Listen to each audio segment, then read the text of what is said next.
So good morning. We will be starting with design of air conditioning systems, in which first we will see cooling load estimation. So we have two types of calculations here. One is cooling load calculation and second is heat load calculation. Now for summer conditions, or if you consider majority of India, okay, South India is there, middle part of the India is there, where we usually have hot conditions. Okay, there we do cooling load calculation. What we do in cooling load calculation, heat gain from various sources that we try to calculate, and what is the final tonnage of air conditioning which we need to apply, that we find out. That is called cooling load calculation. But you consider winter conditions, for example, countries like USA is there, Canada is there, where snowfall is there. Okay, there what will happen? Outside atmosphere condition, it is negative. And when you consider inside condition, inside the house, it should be having higher temperatures so that human being can stay inside the house. Okay, so for that, what they use? They use heater inside the room.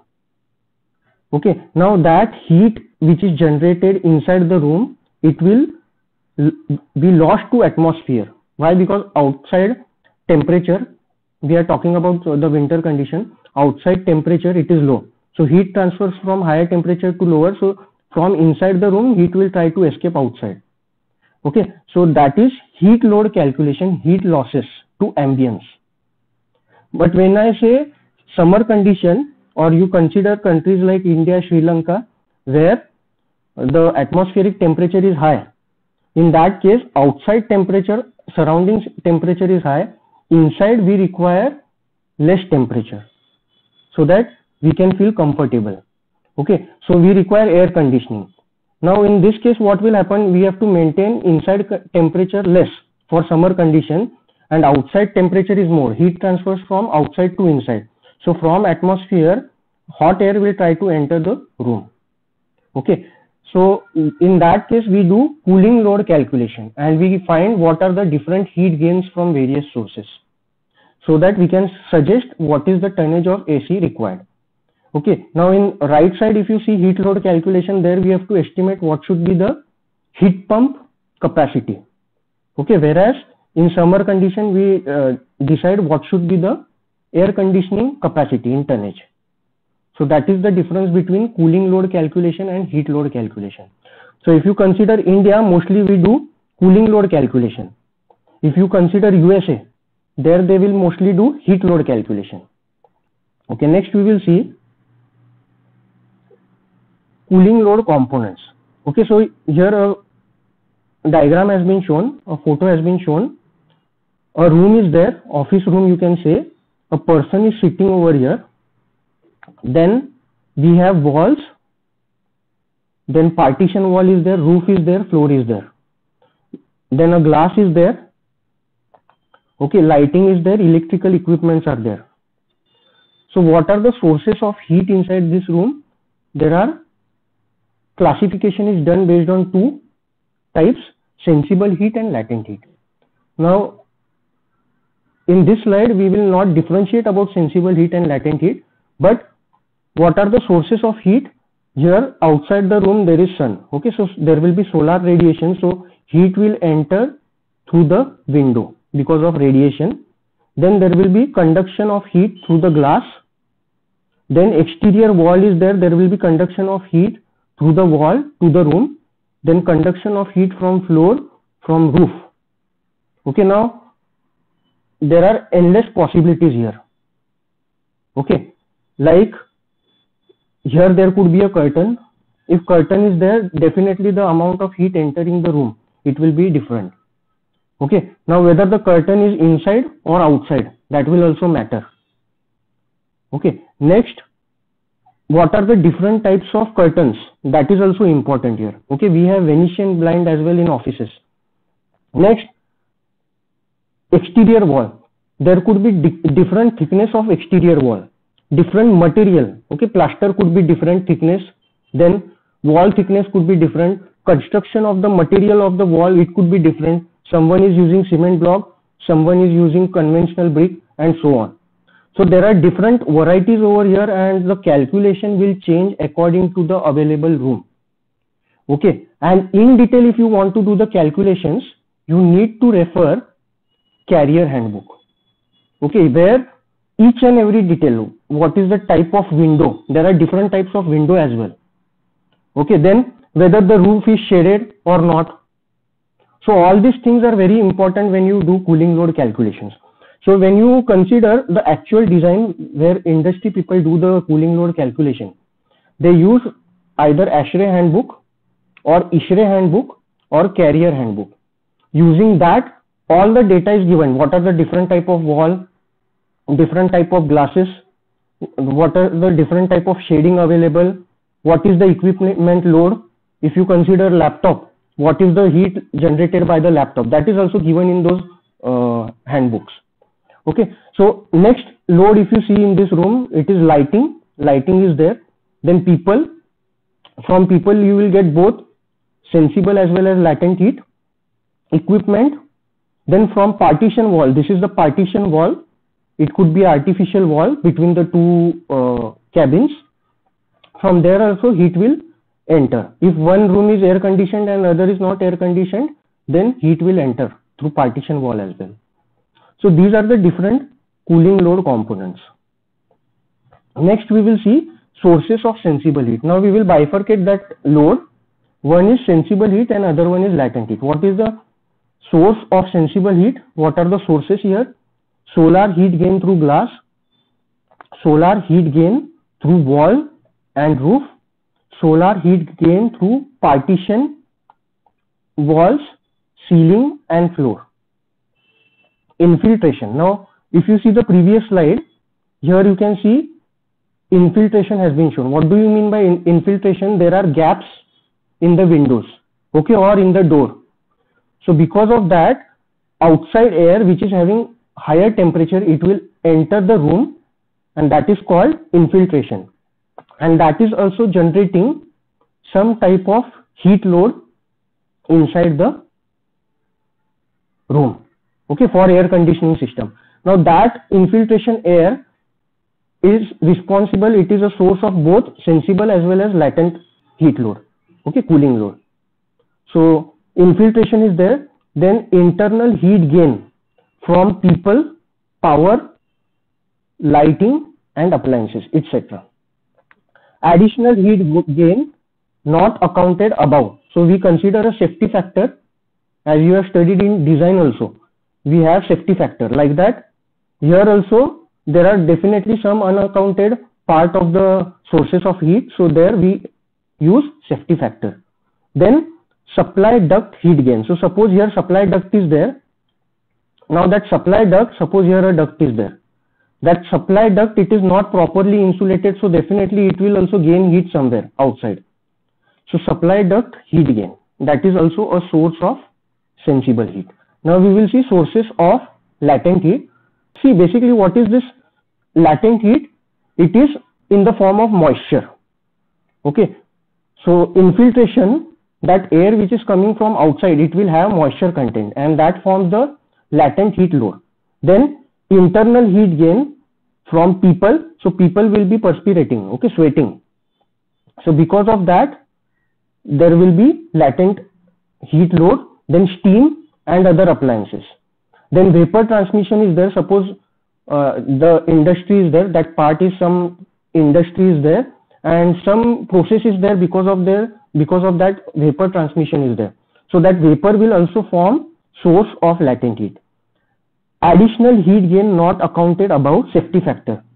So safety factor also we have to consider, and supply duct leakage loss. Now suppose here you are considering supply duct, that duct at some joints, okay, there will be joint in the duct, and suppose there is leakage over there. So what will happen? Outside air will enter the duct, and when outside air enters, it will bring in moisture as well. So that will form the latent heat part.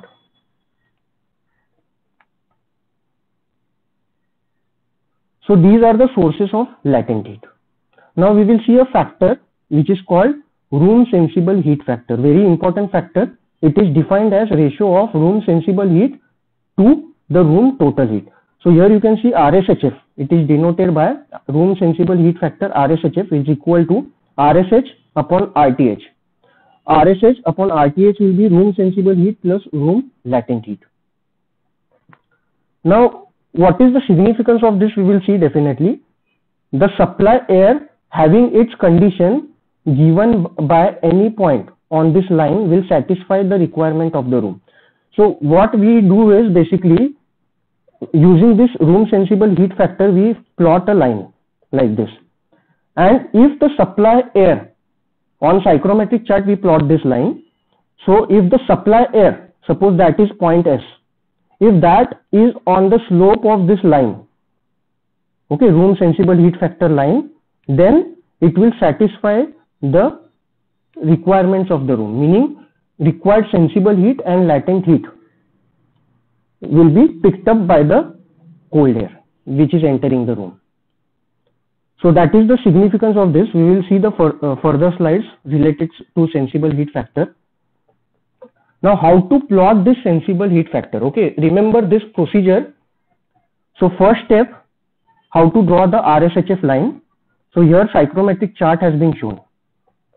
So first we need to calculate RSHF value. Okay, how to calculate RSHF value? RSHF is equal to room sensible heat upon room total heat. Using that we will get some value. Now that value will be in decimal, 0 point some value. Okay, so it is between 0 to 1 RSHF value. Then once you get RSHF value, you need to mark that RSHF value on SHF scale, which is there on psychrometric chart. So that is, suppose here it is marked, denoted by point A. Now that point A, it is joined with alignment circle. This is alignment circle B. So here you can see alignment circle has been shown. Now what is the properties of alignment circle? Dry bulb temperature is 25 degrees Celsius and relative humidity phi or RH, it is 50%. Now the line joining room sensible heat factor and alignment circle, it is called baseline. Now suppose point number 2, it is room design condition, meaning you have to maintain this temperature inside the room. Okay, this condition inside the room. And we require what should be the supply air condition S. So what we will do, we will keep our roller scale on this line AB, which is baseline, and roll the scale and place it near point 2. Then we have to draw a line parallel to AB passing through point 2. Wherever it cuts the saturation curve, that is called point R, room ADP. And supply point S should lie somewhere on this line. Then only what will happen? The supply point, supply air, it will pick up the required sensible heat and required latent heat. Why? Because what is RSHF? RSHF is room sensible heat upon room total heat. And we are marking that point over here and connecting it with alignment circle. So here we get a particular slope to this line. Now if you draw parallel passing through room design condition, and if you say that supply point is lying on this line, meaning the supply air will be able to pick up the required amount of sensible heat and latent heat. That is the significance of RSHF line. So first step I have shown you, we have to draw baseline. Now next step is draw a line passing through point 2. What is point 2? Room design condition. This is the point. Room design condition means what we actually require for the room. What are the properties that we require for the room? That is point number 2. Draw a line passing through point 2 and parallel to baseline. So it will be parallel to baseline. This line is known as RSHF line. Now if you draw this 2 to R, this line is called RSHF line. The supply point S should lie on this line so that it picks up room sensible heat and room latent heat simultaneously. The point R where RSHF line intersects the saturation curve, that point R is the room ADP.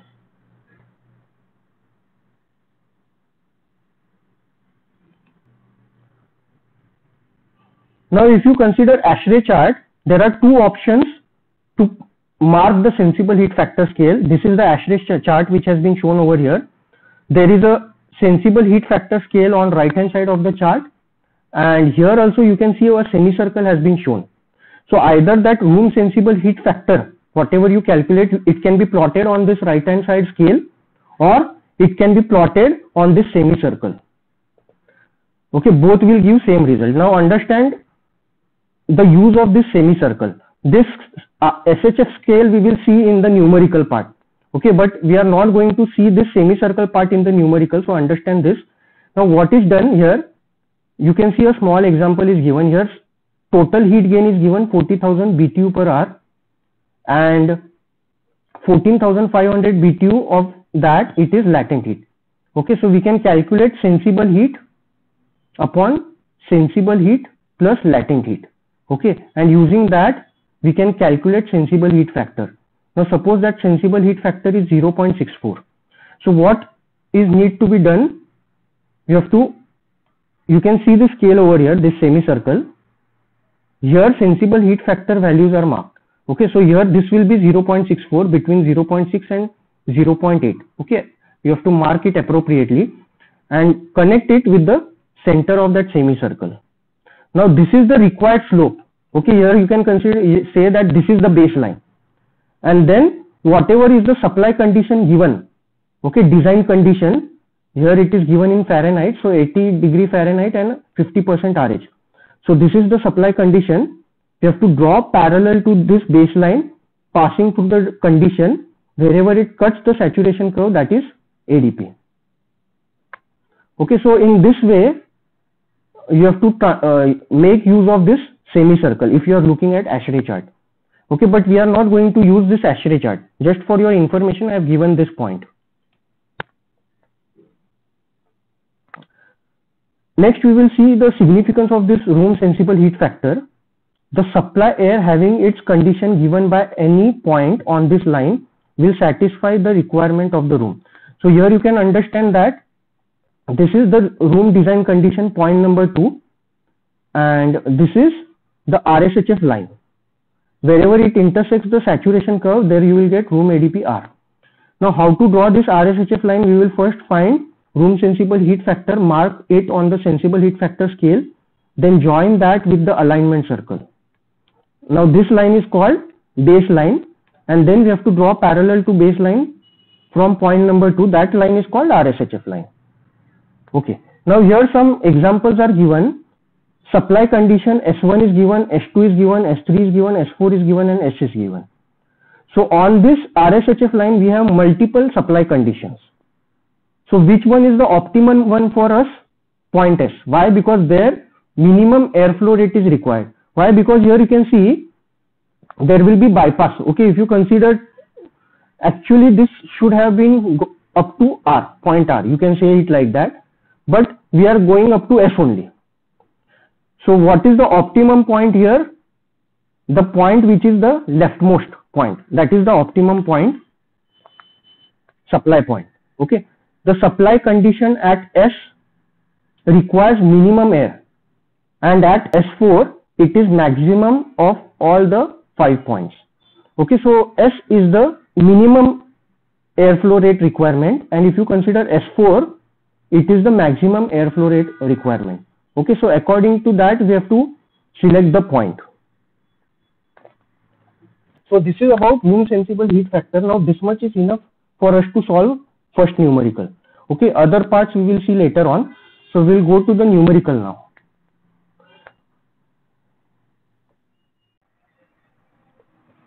See, in air conditioning system we don't usually find mass flow rate of air. Okay, we find volume flow rate, because when you see the duct calculations, in duct, before the duct there is air handling unit, and that air handling unit has a blower. That blower throws the air inside the duct, cool air.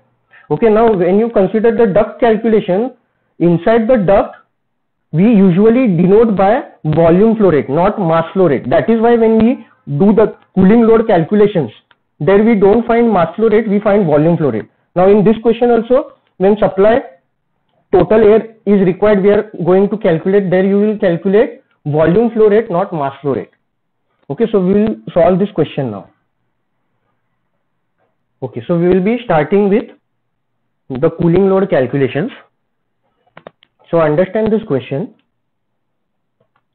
The following observations are made for an air conditioning system. Outside design 40 degree DBT and 30 degree Celsius WBT. Then inside design condition 27 degree Celsius DBT and 60% RH. Now this is the condition which we have to maintain inside the room. Sensible heat load inside the room. They have already given here, calculated and given. It is 100,000 kilojoule per hour, 1 lakh kilojoule per hour, and latent heat load, it is 40,000 kilojoule per hour. Coil ADP is given. Okay, this is apparatus dew point temperature. Meaning the coil which is given over here, this is cooling and dehumidifying coil. 60% of air is recirculated. Determine the following things. Now understand the diagram. Now based on the given data, I have drawn a diagram over here. This diagram is standard. Mostly in all the numericals, this diagram will be there. Understand the diagram. So this is the outside air, which is at point number 1. Here you can say this outside air, it is fresh air. This is being mixed by recirculated air. So here you can see whatever, this is the room part. Some part of the air coming from the room is exhausted to atmosphere and some part is recirculated. So 1 and 2, it will mix together to give 0.3. So that is why we have studied mixing before. Here we have to use the logic of mixing, concept of mixing. So 1 and 2 will mix and we will get 0.3. Now this 0.3 air, it is cooled in the cooling coil. So here cooling coil is there, whose surface temperature is given in the question. This is ADP temperature, that is why this is cooling and dehumidifying coil. So here the temperature of 0.3 air, it is reduced. Now we will get 0.4. Now this 0.4 is the supply condition S, which we have talked about, and 0.2 is the room design condition. Okay, so 0.4 air is supplied to the room, and because of that, now here arrows has been shown from outside to inside. Okay, it is not exactly outside to inside. Here you can say that inside the room there will be different sources of heat from outside also as well as inside as well. Okay, so that is absorbed by this incoming air. Okay, that is room sensible heat and room latent heat, and then that air will move outside the room, and again some air is exhausted and some air is recirculated. Now this some air is recirculated. Why? Because already this air is cold, right? So you will save electricity if you are partly reusing the recirculated air. And that is the reason why we are again taking it back. Now what is the amount of recirculated air? It will depend on application. If it is office condition, okay, most of the air you can consider it is recirculated. Now in the COVID-19 times, okay, where virus is there, okay, in that case there will not be recirculation, everything is exhausted to atmosphere. If you consider hospital, there also this recirculated air, it might not be there. Even if it is there, it will be very small quantity. Okay, so like this, what is the percentage of recirculated air? It depends on application of air conditioner. Okay, next I have written down the given condition here. Outside design condition is 40 degree Celsius dry bulb. So TD1 is 40 and wet bulb temperature is TW1 is 30 degree Celsius. Then inside design condition, meaning 0.2, room condition, room design condition or inside condition. There TD2 value is 27 degree Celsius and RH2 value is 60%. Now once this is done, I'll explain you what are the steps involved here. So first we will mark, I'll write down the steps here. Mark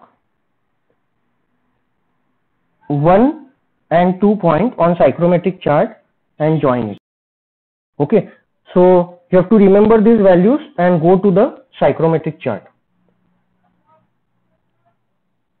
Now this is the complete numerical which has been shown over here, completely solved numerical. Now understand this. What is the dry bulb temperature given of point number 1, 40. So here you can see I have drawn 40 degree Celsius. First we will see the different lines. Okay, small revision we will do. Now in this psychrometric chart, vertical lines here you can see these are dry bulb temperature lines because x-axis is dry bulb temperature. Then here we have moisture content, which is specific humidity omega or humidity ratio. Then these are relative humidity curves, 10%, 20%, 30%, so on till the saturation curve where relative humidity is 100%. These inclined lines are wet bulb temperature lines. Wherever this inclined line intersects the saturation curve, there we can read wet bulb temperature. And if you extend the same inclined line on specific enthalpy scale, here you can read specific enthalpy value. Horizontal line, if you consider where it intersects the saturation curve, there we can read dew point temperature. And these are specific volume lines. Okay, we are not going to use enthalpy deviation curve. Okay, there will be some error when we read the enthalpy value, that is okay. Okay, we are not going to subtract the enthalpy deviation from each and every enthalpy.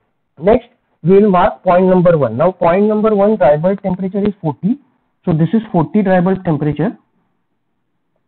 And wet bulb temperature is given as 30 degrees Celsius. So here you can see this incline. This is 30 degree wet bulb temperature. So at the intersection of these two lines, we will get point number 1. So I have marked point number 1. Then point number 2, which is room design condition, dry bulb temperature is 27 degrees Celsius. So this is 25, 26, 27. So 27 degrees Celsius dry bulb temperature. And relative humidity of point 2, it is 60%. So here you can consider this is 60% relative humidity curve. So wherever this curve and dry bulb temperature intersect, that will be point number 2. So we have marked point number 1. We have marked point number 2. Then we have to join 1 and 2 by straight line. Okay, now mixing point, point number 3. It will lie on line joining 1 and 2 somewhere on this line. Okay, we have to find location of this mixing point. Now for this, some data has been given in the question. We will see that data.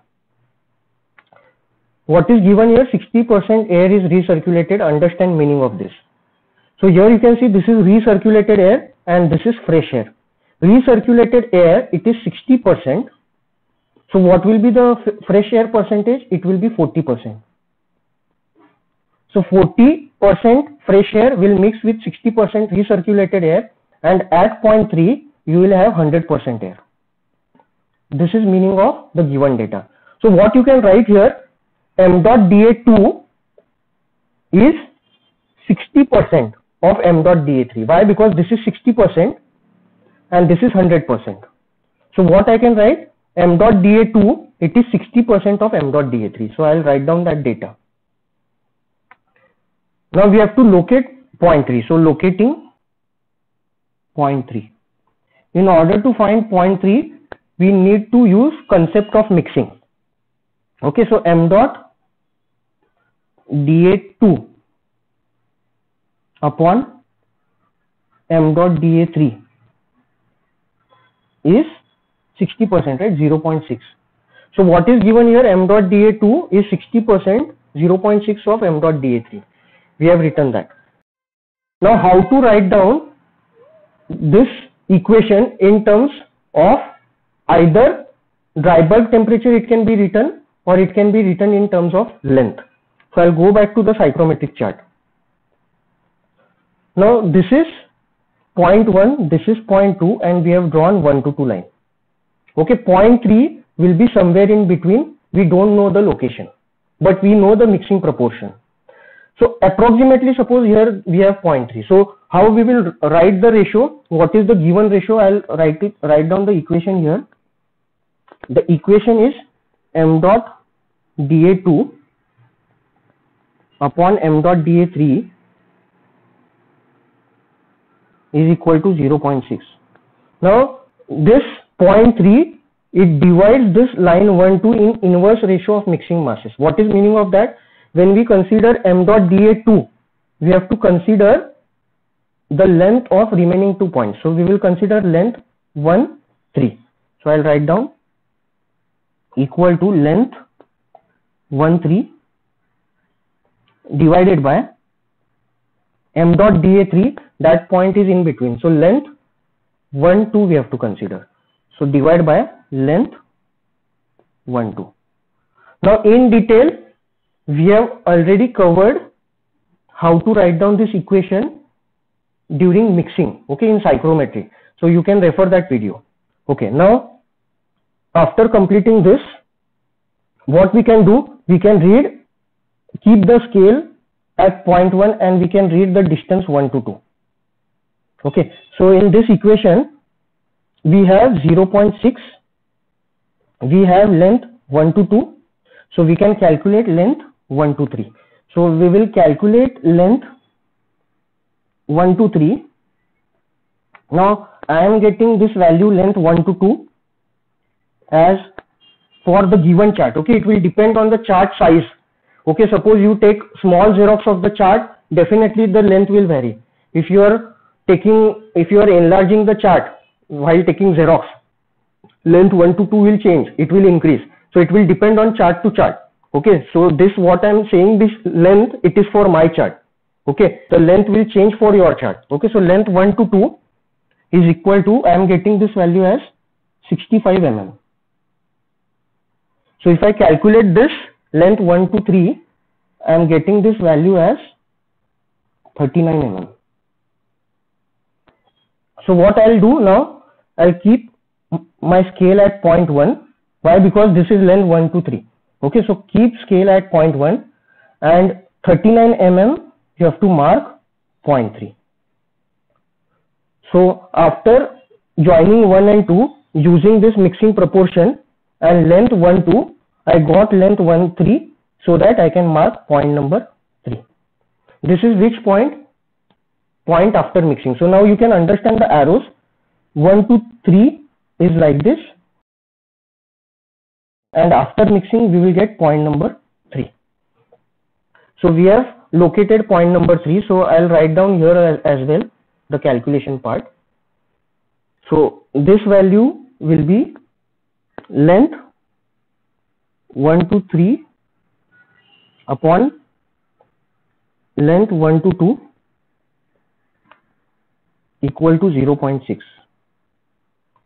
So from here, if I have the value of length 1 to 2, which is equal to 65 mm for me, so you can, after this you can calculate length 1 to 3, which is equal to 39 mm, and using this length, now you can locate point 3 on psychrometric chart. Now what we have done, we will see that we have marked point 1, we have marked point 2 on psychrometric chart, and using the mixing proportions we have marked point 3 as well. Now 3 to 4, this is cooling and dehumidification. Okay, surface temperature of coil, it is given in question 13 degrees Celsius. So this is coil ADP. So 3 to coil ADP, we can draw this line now. Okay, so what we will do, we will go back to the psychrometric chart. Okay, what is coil ADP value given? Coil ADP, it is 13 degrees Celsius. So this is 10, 11, 12 and 13. So on saturation curve, we have to find coil ADP C, 13 degrees Celsius. Then join point 3 with point C. Okay, so we have got now point 1, point 2, point 3 from mixing proportion, and then using coil ADP we have joined C to C. Now what is remaining? Baseline, RSHF line and point R. Okay, we'll see that part now. So we'll go back to the numerical now. Now this point 4, this is supply point. Okay, so I'll write down S over here. This is supply point and point 2, this you can say this is point R, room design condition. Okay, now this point 2, it is shown over here. We have already marked point 2. And we have seen the concept of RSHF line. What is that? Understand it. What we will do, first we will calculate room sensible heat factor. Mark room sensible heat factor on the sensible heat factor scale. Now after calculating you will get the value. So first we will calculate room sensible heat factor. So for locating point 4, we need to calculate room sensible heat factor first. So I'll write down the next heading, locating 4. So in this case, room sensible heat factor, it is equal to room sensible heat upon room sensible heat plus room latent heat. Now this denominator is room total heat, RTH. Okay, so room sensible heat, we will see this value in the question. What is the value given? Sensible heat is 100,000 kilojoule per hour or 1 lakh kilojoule per hour, and room latent heat is 40,000 kilojoule per hour. Now since RSHF is room sensible heat upon room total heat, even if in this ratio we don't convert this kilojoule per hour to kilojoule per second, it is not a problem because units will get cancelled. Okay, so I'll write down the same values. So room sensible heat, that value is 1 lakh divided by room sensible heat, again 1 lakh kilojoule per hour plus room latent heat 40,000 kilojoule per hour. So here we can calculate RSHF. RSHF value is 0.714. Okay, now this RSHF, it was asked in the question. Okay, what is asked? RSHF total air required. Now this total air required, it is volume flow rate of 0.4 that we have to calculate. Supply air condition, meaning we have to calculate properties, psychrometric properties of 0.4, like dry bulb temperature of 0.4, wet bulb temperature of 0.4, dew point temperature of 0.4 and relative humidity of 0.4. Then bypass factor of cooling coil. These things we have to find. So RSHF we have already found out. First question. So this will be question number 1. Once we find RSHF, we have to go back to the psychrometric chart. Now these steps are important. Understand this properly. Here you can see sensible heat factor scale is given. What is the RSHF value which we have calculated? It is 0.714. Okay, now observe this. Here we have 0.7, here we have 0.75. Okay, so this will be 7, 1, 2, 3, 4, 5. Okay, so this 714, it is slightly ahead of 0.71. So I have marked 0.714. Then we have to join RSHF with alignment circle. What is the location of alignment circle?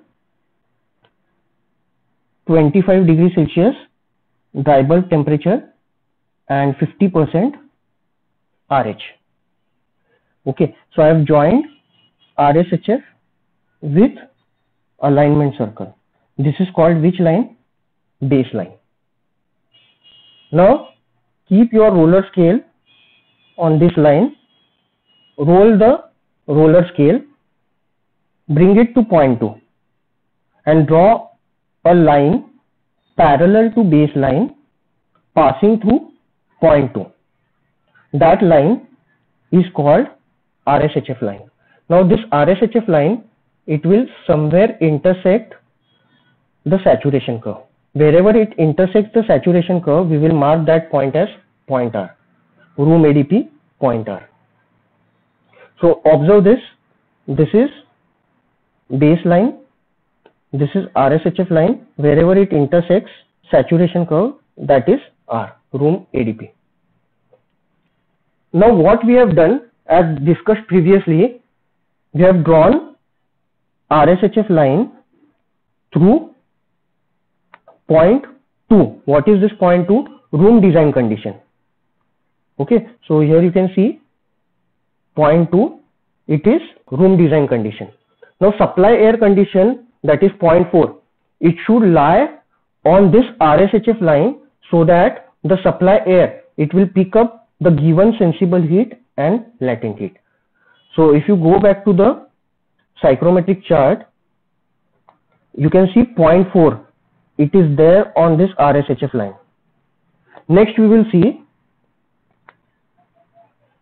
3 to 4 process. Okay, so in this process also, what we can see over here, this is point 3, this is coil ADP, and because of bypass, this point 4 will not be able to reach TS temperature. So point 4 temperature will be in between point 3 temperature and TS temperature. Okay, so point 4, it will lie on RSHF line as well as line joining 3 and coil ADP. So we'll go back to the psychrometric chart.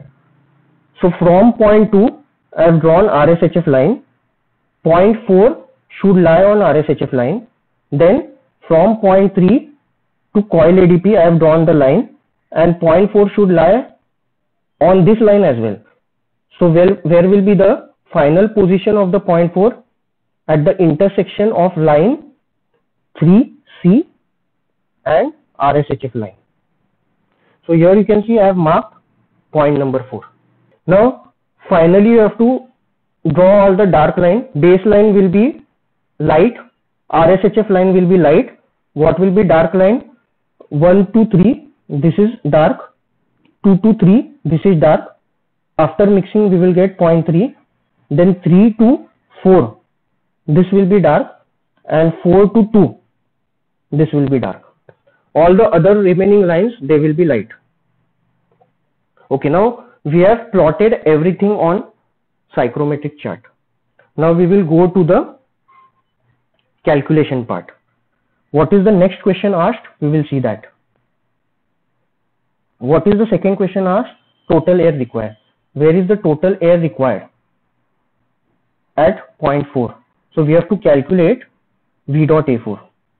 Okay, so I'll write down point number 2, total air required, that is V dot A4 we have to calculate. So how to calculate V dot A4? M dot dA, it is equal to V dot A upon specific volume. This equation we have seen. So V dot A4, this will be equal to M dot dA4 into specific volume of 0.4. Now this we can read from psychrometric chart. And M dot dA4, this value we don't have. So first we will calculate M dot dA4. How to calculate this value? Understand. You have to observe room over here and apply energy balance to the room.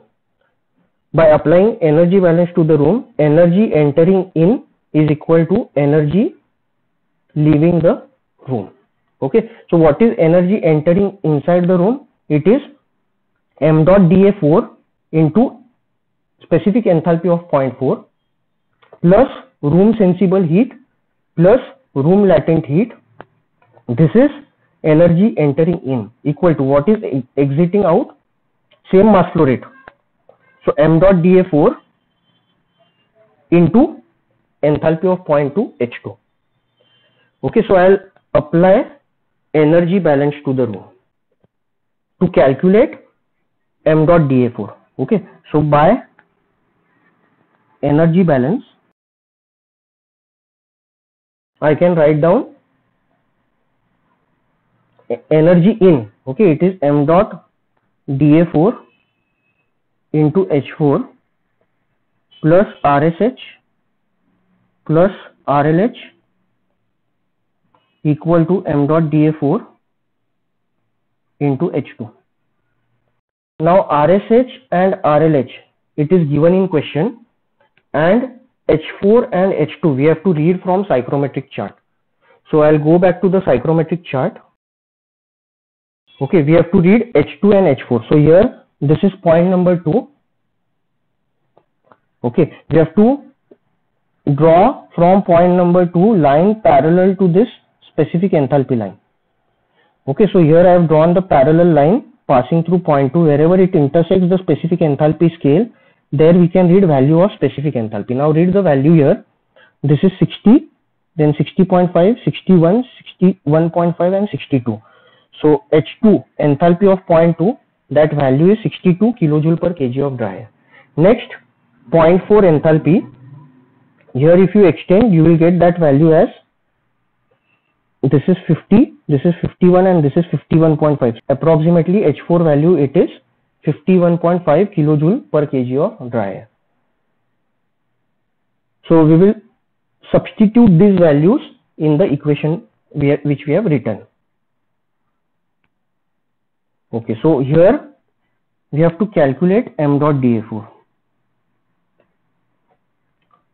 So H4 value we can read from psychrometric chart. H4 is equal to 51.5 kilojoule per kg of dry air,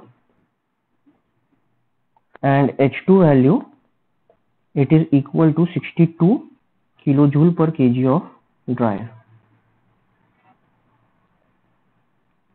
Now the remaining values we can substitute here in this equation. So I'll substitute the values. M dot DA4 into H4 51.5 plus RSH. Okay, now this RSH value, it was 1 lakh kilojoule per hour. So 1 lakh divided by 3600. Okay, kilojoule per second.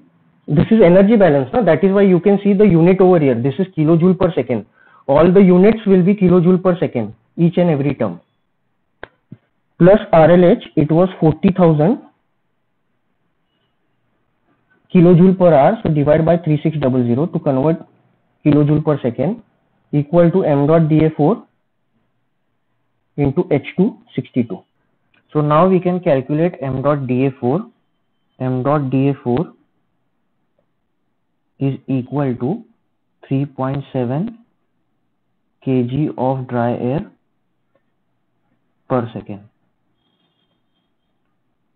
Now after calculating m dot DA4, what we have to finally calculate? V dot A4. For that we require specific volume of 0.4, which we have to read from psychrometric chart. So we will go back to the psychrometric chart. Now here you can see from point 4 I have drawn a line which is parallel to the existing constant specific volume line. So this is constant specific volume line having value 0.8 meter cube per kg, and this constant specific volume line, it has value of 0.85 meter cube per kg. So divide this in 5 equal parts, and approximately I am getting this specific volume of 0.4 as 0.845. So I'll substitute the value in the equation.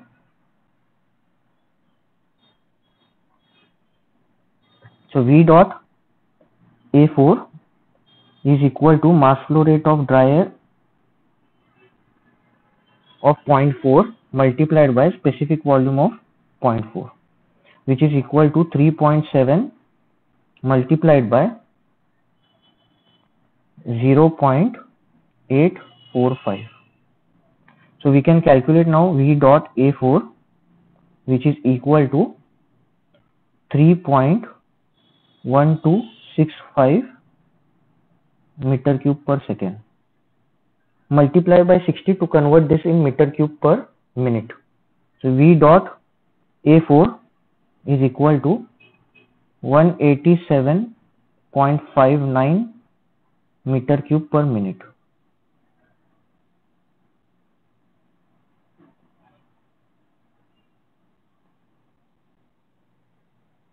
Now understand that when here total air required is asked.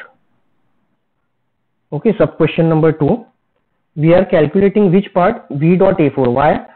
Because if you see air conditioning systems, okay, we have AHU, then inside the AHU there is a blower.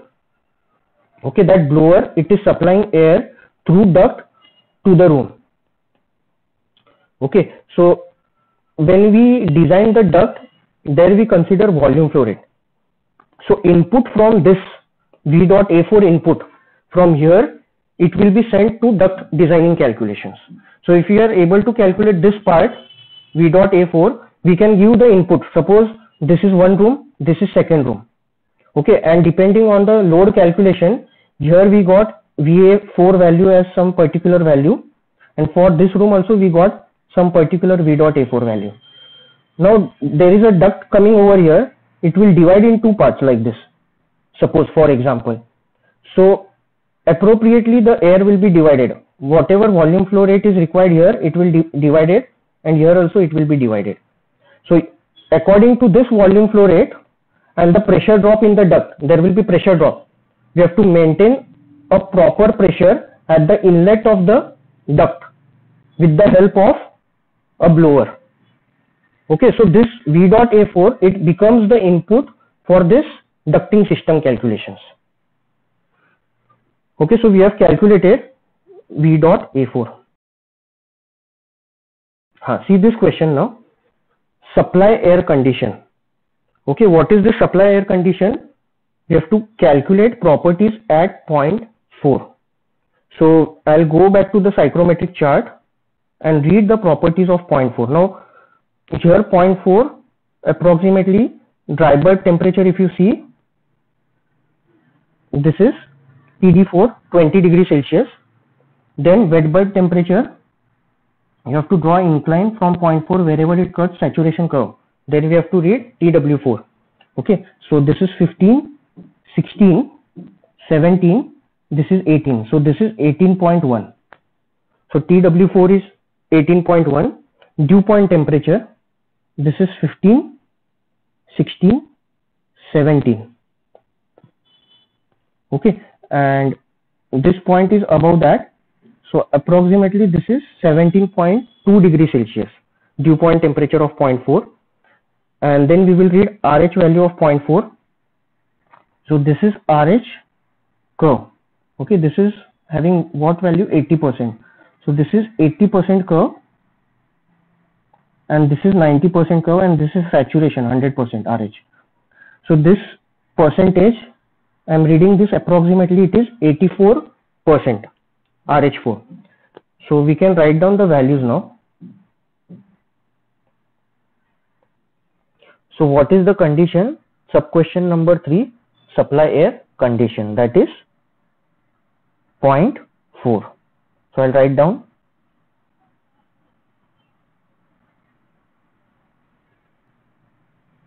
Sub question number 3, supply air condition.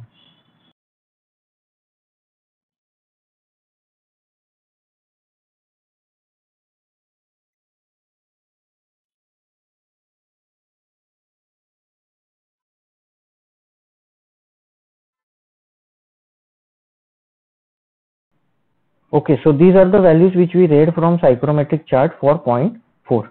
Next question we will see.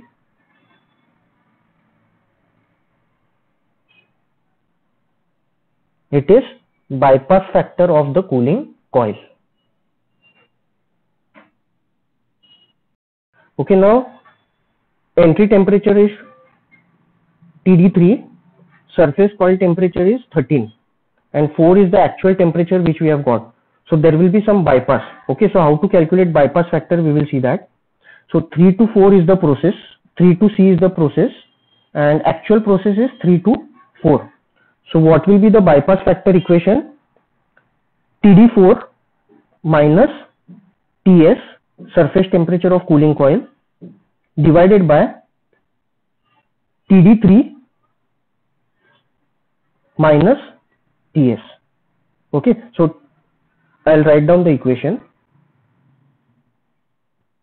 Next sub question 4, coil bypass factor or bypass factor, BPF.